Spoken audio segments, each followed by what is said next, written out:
and it beautifies it. And this is what the Prophet came with.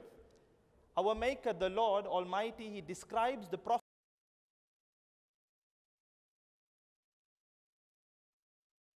names to it as well. Shahrut Taqwa. In Beruala, while Mr. Basil Rajapaksa attended one in Galle, and former President Mahinda Rajapaksa hosted one at his official residence in Colombo. It is truly a pleasure for us to be part of these events during the holy month of Ramadan and to be with our friends in the Muslim community.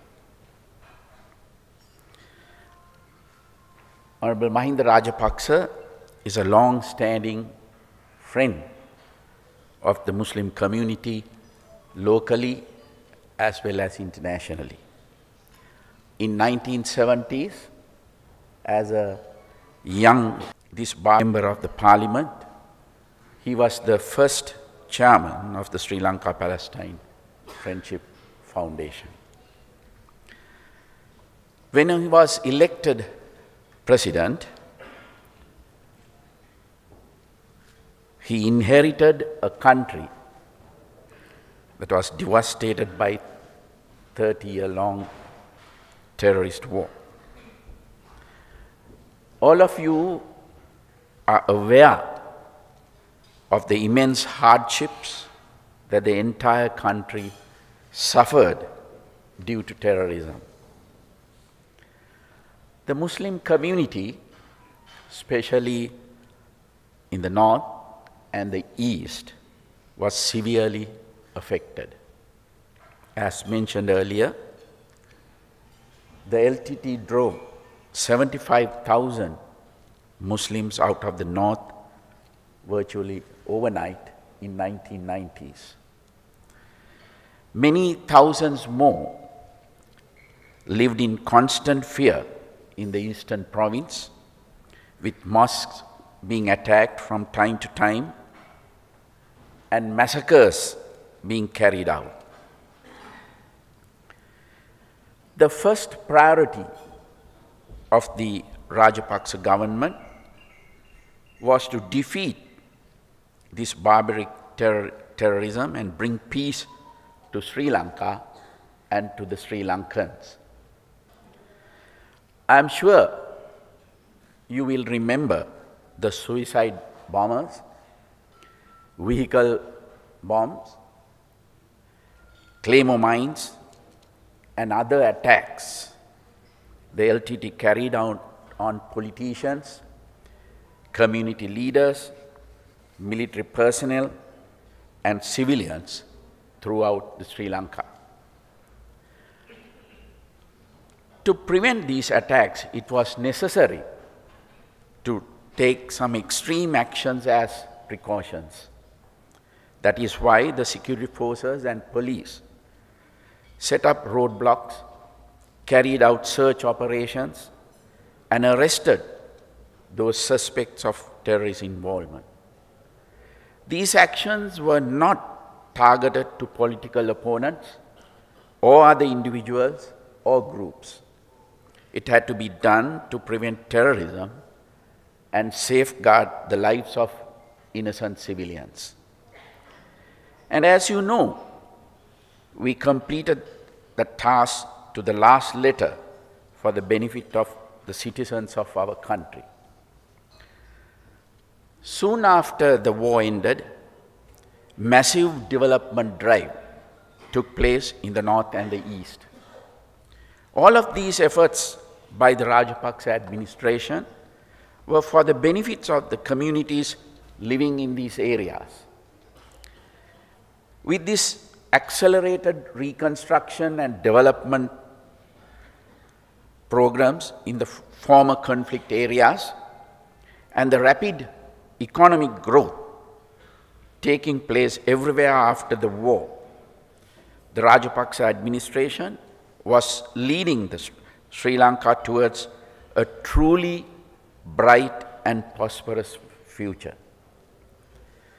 A future where the Sinhalese, Tamils, Muslims, and people from all communities could live in harmony, engage in their livelihood freely, educate their children well, adhere to their faith in peace, and follow their customs with dignity.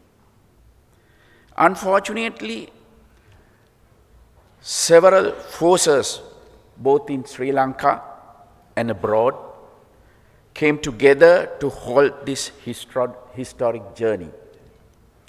It is no secret that during the last few years of the previous government, there were strong efforts by various parties, both in Sri Lanka and abroad, to drive a wedge between the Mahinda Rajapaksa administration and the Muslim community in Sri Lanka. This was done in very organized manner. The lies that were spread with the community and actions that were instigated to cause unfortunate incidents led to a perception that the Muslim community has a cause to be wary of the Rajapaksa administration. This is very far from the truth. However, those Muslim leaders who worked closely with me and with the former government know very well that we took great care to uphold the security and dignity of the Muslim people under very sensitive circumstances. But sometimes I agree we could have done certain things differently, not giving opportunity for those opportunists.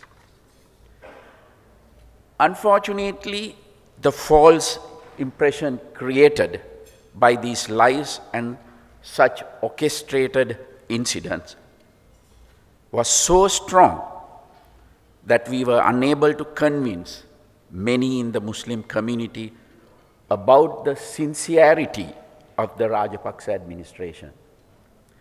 This was a trust deficit that contributed to the unfortunate defeat of President Mahinda Rajapaksa in 2015 and halted the rapid progress Sri Lanka was making as a nation under the Rajapaksa government.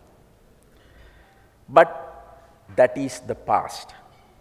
Soon, we may have another opportunity to continue that journey of progress. We have engaged in continuous dialogue with the religious leaders and the elders of the Muslim community, and will continue to discuss the issues that trouble you, the fears you have, and the measures that can be taken to resolve them. The intention of the Rajapaksa government was always to create a nation where Sinhalese, Muslims, Tamils, and people from every community in this country can get on with their lives knowing they are safe.